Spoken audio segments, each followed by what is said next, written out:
everyone. I am so excited to get started on day 2.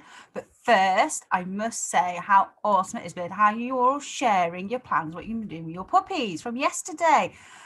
So if you can help create that socially acceptable pup that we discussed yesterday. So well done for rocking it, well done for showing up and sharing it with everyone, okay? So what I hope to see over the next week is that you're going to start sharing that you're putting these plans into action, yeah?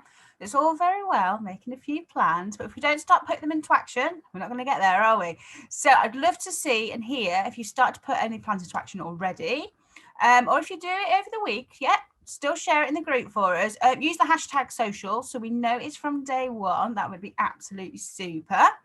And before we get started on day 2, so just as yesterday, why don't you share in the comments below where you are watching from? We'd love to see and hear where you are. And if you've got any questions throughout today's, put them down below.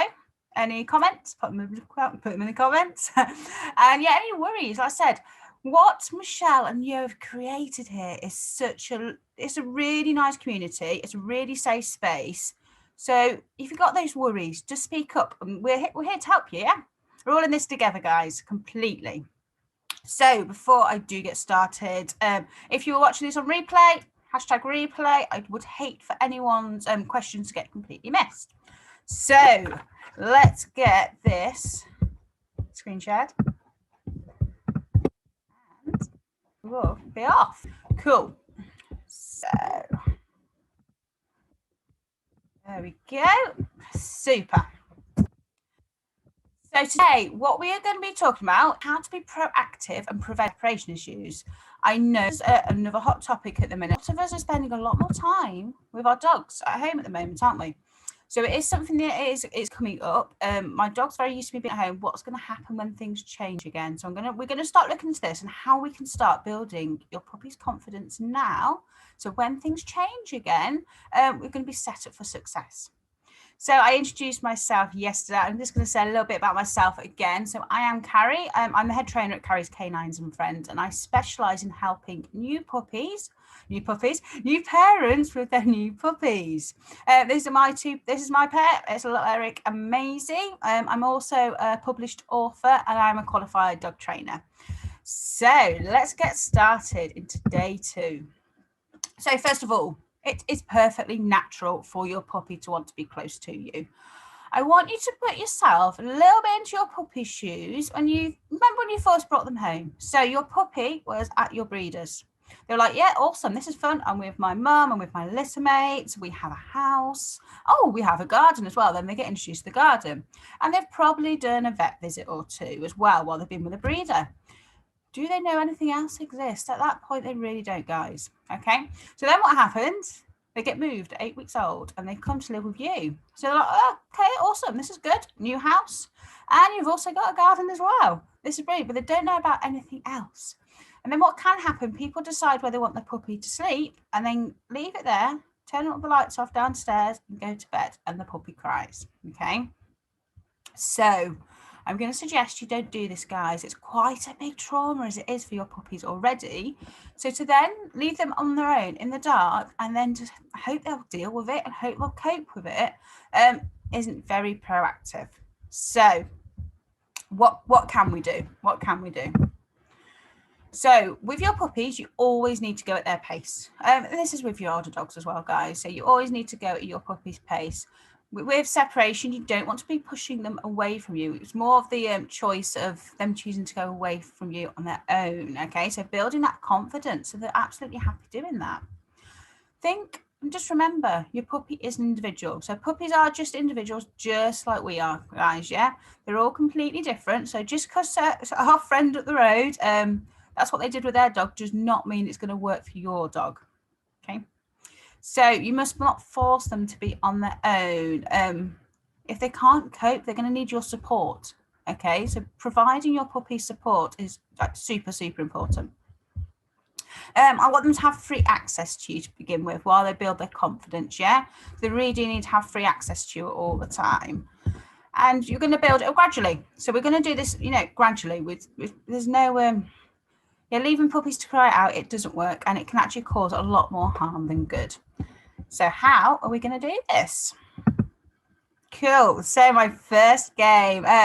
So I did name this. It's called the 5-minute cup of tea game. And what we're going to want to do is pretty much what that puppy was just doing. I'll play that again. That puppy doing a video. They're kind of like, yeah, something's going on, but I don't think it's even worth me getting off my bottom. Yeah. I'm just going to stay on my bench out here.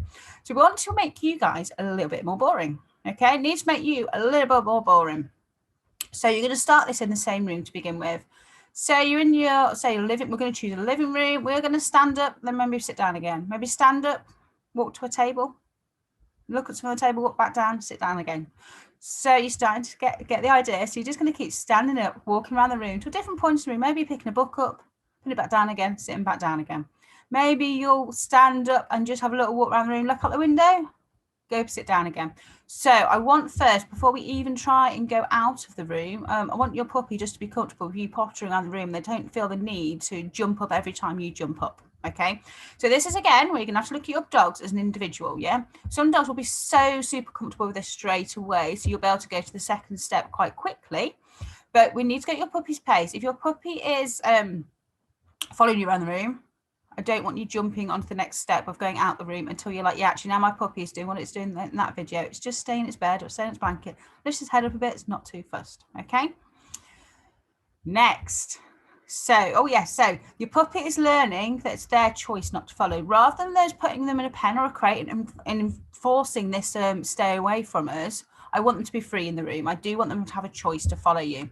What it's going to do, it's going to build the confidence. It's going to build their confidence so that they can come with you if they want, but they don't have to.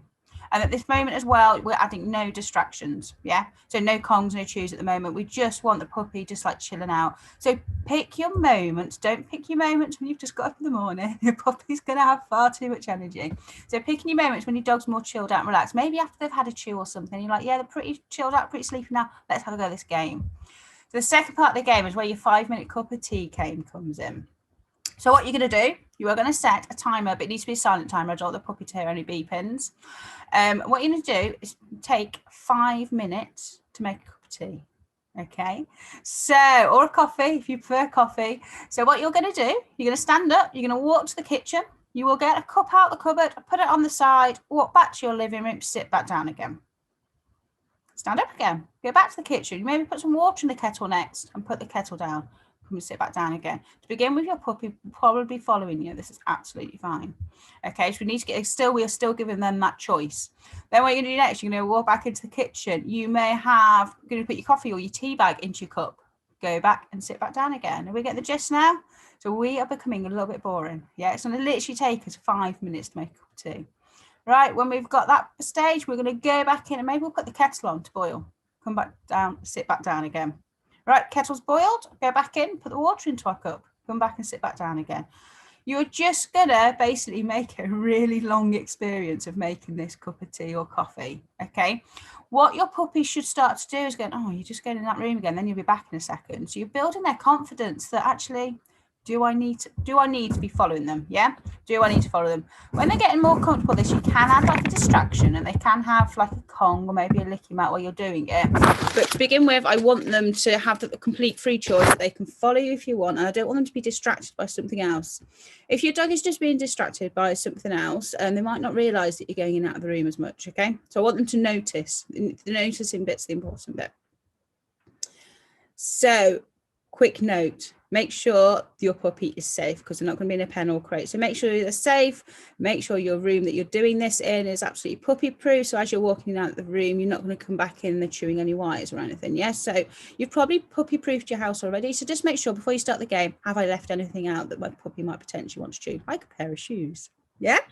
Cool. So I'll just play that little video again. So this is my second game for today. So this one, I call it You Decide. So the aim is for your puppy to choose to leave you, okay? So the aim is for your puppy to choose to leave you. So how we are going to do this, we are going to use something like a Kong, a licky mat, a puzzle toy.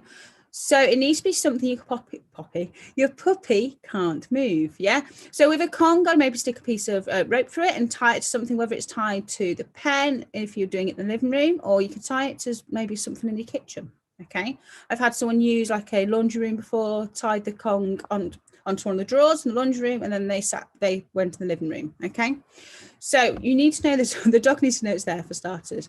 But to begin with, I don't want to put it out of the room actually, and we're going to start in the room, just one end of the room to the other. This also is going to depend on your houses, guys. Yeah, you might go, actually, I'm going to put it slightly into the hallway, and I'm going to stay in the living room, say watch it, having the TV on or reading a book. Again, it needs to be something, and somehow we need to make sure it's tied to something. So with Kong, I'd put something like a piece of rope for it, so you could tie something for the licky mat, so the licky mat couldn't be brought through. Puzzle toy, you can put it into a box, so it's not easy for them to pick up. So it doesn't need to be a new game. I don't want anything that's new that they can't do, or anything that's too difficult. If it's too difficult for your dog, it's like, I can't bother. It's too hard. I don't know how to do this game. It's too hard. I'm not going to bother. Yeah. So you want to be something easy, something they know. Okay. So I'd put it across to you, depending on your houses. Yeah. If you've got a decent, reasonably big living room, put it from one side of the room to the other. You might actually we'll start it off just in the hallway. I think my dog will be all right with that one. And then what you're going to do is gradually increase the distance away. My aim is really for the Kong. So we're going to use a Kong as an example. Kong on a rope to be in a different room to the room that you're in. So what your puppy keeps choosing to do is go to the other room to eat the Kong, and what they'll do is have a little bit maybe and come back. Then they'll be like, right, I've remembered that Kong's still in there. I'm going to go back and eat some more. And then they'll do like some ping ponging. Game is, you put it up in the kitchen, you walk down, sit down in the living room, your puppy's happy to stay there. They don't follow you through. So again, this has all got to be choice, yeah? I want to make sure your puppies have the choice to follow if they want to. So what this one is doing is making them choose to leave you rather than you leaving them, is the aim of this one. I want them to go, actually, I'm going to go in the room and eat that really tasty thing that you've left out for me. Hey, this is all making sense, guys. So that's 2 of the games already. Just honestly, down in the comments below, just pop any questions or anything. If I'm going too fast, tell me to slow down a little bit. It's not a problem. So that is game 2. Are we ready for the last game? So what I'm going to say before I move on is I want you to do these 2 games first. Yeah, I'd like you to get these 2 games initiated. Get started with these 2, yeah, before we move on to crate and pen training. So crate and pen training, again, it's really important to do, is keeping them into that really nice safe space when you can't have the eye on them. We need to keep our eye, when your puppies aren't in sometimes, we do need to keep an eye on them all the time when they're super young, when they first come home. Yeah, we don't want them to cause any mischief. We don't want them chewing anything they shouldn't be chewing. And we also we'll be working on toilet training. So these are absolutely great management tools, but they must be used correctly. So before you start doing any crate and pen training, so it depends what you're using as well, guys. You might just be like, well, we're just going to have the puppy in the kitchen with a stair gate. What I'm always going to say, it's your dog, your house, your rules, yeah? So you decide, okay? You can have many people. People always ask me, well, what do I do? I do things that obviously suit my life and set me up for success, but you're like, oh, that's not quite for me. I'm not sure, you might be not sure about crates. So you're like, actually, we're just going to have a pen with a bed in it. Absolutely fine. Your house, your dog, your rules. Okay. But what my big thing is, just use them correctly. Use them correctly. Always have that safe space as well that your dog can be when you just can't have your eye on them. As much as we love keeping our eye on them all the time, especially when they first come home, we've all got jobs to do around the house, haven't we? Whether it's making the bed, making some dinner, if you've got children, helping the children maybe some homework. I know in the UK, helping them with a lot of homeschooling is going on at the minute, so it's really hard for the parents doing homeschooling and having a puppy in the house. You know, we need this sort of kind of management training. So before you even get started on this, you need to make sure your puppy's needs are met. Again, we don't have a puppy that's wide awake, that's not longer up. We're not going to do this in the morning when they've just got out of bed, yeah? We want to make sure they've toileted. Have they recently eaten? If they've eaten, they've toileted again, yeah? Have they had some sort of mental stimulation, a bit of play with you, and you've brought them back down so their arousal's further down to get started on this? You don't want to try and do this game when you've just had a real good game of tuggy, yeah? Your dog's arousal is going to be up here. Yeah, we need to start this sort of game when the dog's a little bit chilled out, a little bit sleepy anyway, yeah? Nice and relaxed. We don't want loads of high energy for this. So to start with, you want to get them used to the crate. So this is going to be you sat next to the crate. What you can do is use some of their food. So when I say treats, I don't always necessarily mean treats. Treats, when I say treats, means actually just use some of their breakfast. With puppies, use some of their breakfast, use some of the dinner. Make use of the food you're already feeding them, rather than Give them loads more food, yeah. If you are using treats because you can't use, depending on what you're feeding, if you can't, you need to use treats because you can't use a normal dinner, just make sure you're decreasing how much like food they're having at either their, you know, up the meals through the day, so reduce it a little bit. So you're going to sit next to the crate, and what I'm going to get you to do is literally throwing bits of food around the crate, you know, around the outside to begin with. So throwing it across the doorway of the crate, going that way next to the crate. So making it really fun and exciting, making it really fun and getting them chasing the piece of food. Yeah. When they're happy with going around the crate, they're like, this is awesome. Then you can get them used to going in the crate. So maybe chuck one, and every couple chuck one into the crate, only just inside the door to begin with. Again, doing all this gradually. So chuck it slightly into the crate, and then when they turn around, look at you, chuck one out the crate, and then they look at you again. They're like, actually, you're getting good with this. Let's chuck another one straight back into the crate. So don't try right at the back to begin with. Get them happy going over that threshold of the doorway. Okay, when they're happy doing that, let's see if we can put the treat further back. So put the treat further back. Yeah, they're happy with that. So they have to do that a couple of times. Again, get your puppy's pace when you're like, yeah, they're actually quite happy about this situation going in and out. Next time they go in, you chuck the treat further back, and as they turn round, what you're going to do is show you got another treat. Just give them another couple of treats for being in there. You can give them to the mouth. I would usually put them on the floor of the crate, so making this crate like really valuable. And then maybe chuck another one out again. So yeah, you come back out again. So what that's starting to do is build a little bit of duration and making that crate an awesome place. So what you want to be doing is making it so there's loads of value.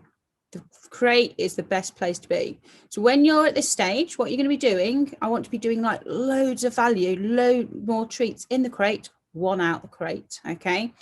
So as you're doing this bit, so quite a few in the crate, so 3-4 treats in the crate. When you build that duration, puppies turn around, you're going to feed them about 3-4 times and one treat out the crate. So that signal, throwing the treat out of the crate as well, is giving them like a release and telling them, yep, my hand movement means you can get out again. Okay. So getting used to the door being closed. So when they're happy on that little bit of duration, start moving the door. Yeah, start moving the door, go to close, open it again, and give them another treat. And go to close it again. And when you open it again, straight away, putting your hand in to feed it. If at any point they try and push their way out, let them get out, let them get out. We don't want it to become a bad place. We want it to be the best place ever. Okay, so get them used to shutting the door. They've got in there, you've had a treat at the back, they've turned around, you've fed a few more treats, you've shut the door, opened it up again, you've given them another treat. And maybe you shut the door, you're going to give them another treat. So you need to be quite quick this to begin with. And what will happen, you'll start to open the door, they're like, no, I'll just stay here, you're going to give me another treat. This is like the best place ever. Yeah. So want to build it to being the best place ever. And then what you can start to do, chuck one treat out. So don't do it for too long. Get the dog back out again. What you'll start to do is you'll open the door of the crate. Your dog will just start walking into it. They're like, well, I'll go in there, don't I? Get loads of treats. Get loads of treats. So when they're happy with that, that's when you can start building a little bit of duration, making sure you shutting the door, doing all the catches, because all these different noises, your puppy just needs to get used to. And start building that little bit of duration that actually the door's shut and you're just going to stand there for a minute. You might, and then we can start looking at building distance. You need to do this all really at your puppy's pace, guys. So that's a start off for you guys to get started with some crate and pen training. So some of my top tips, So work, like I said earlier, work on the 2 first games first, before you even look at enclosing them in a pen or a crate and building in that duration. We want these really confident puppies. We want to keep our puppies' confidence up and keep on growing their confidence. A camera is a super piece of equipment to buy. You can get these days, which gives a really good peace of mind to us. It gives a little bit of peace of mind that my puppy's all right. My dog's doing all right. They're not too expensive these days. They're quite ready available these days, aren't they? So it's quite a good little thing to do. If I'm honest, in the old days, before I had any cameras, I used an iPad and linked it to my phone, and I could have a camera through there. I couldn't talk through it. It was just a visual thing. But yeah, I used that many years ago. Never let them cry it out. Okay, so letting your puppy cry it out, it will cause more harm than good. Okay, don't let your dog get any distress. It's just going to cause more harm than good. So don't let your puppy cry it out. It doesn't really work. Want to be doing these games, building their confidence. So actually, sometimes I'm on my own. Okay, sometimes my own, and actually it's all right. Yeah, so build their confidence that way. Work at your puppy's pace. Super important, guys. Don't try and rush to level 3 if actually you're just still really on level 2. What we tend to do as humans, we go, oh, I want that. Yeah. You see like the unfinished result of maybe a trick or Someone goes, oh yeah, I can go out of the house for an hour now. I'm going out of the house for an hour. Puppy's absolutely fine. Checking on the camera, like, oh, I want that. I'm going to try that today. Maybe my puppy will deal with it. Don't to see if they can deal with it. Build it all up gradually for me, guys.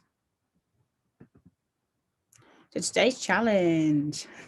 So you're going to choose one of the first 2 games to play to begin with to get started. And what I want you to do is share it in the group. So share in the group which one you've chosen. Do a little hashtag for me, hashtag confidence alone, because this is what we're starting to build with our dogs. So we want to become more boring. So let me see some videos you being a little bit boring, walking around your living rooms, walking out the door, walking back in again. And your puppy going, oh my goodness, what are you doing? I'm just going to sit here and wait for you. You'll be back in a minute. So I would love you to share them in the group so I can see some videos. And if you need any help with this as well, yeah, this is what this this community that Michelle and you have grown here.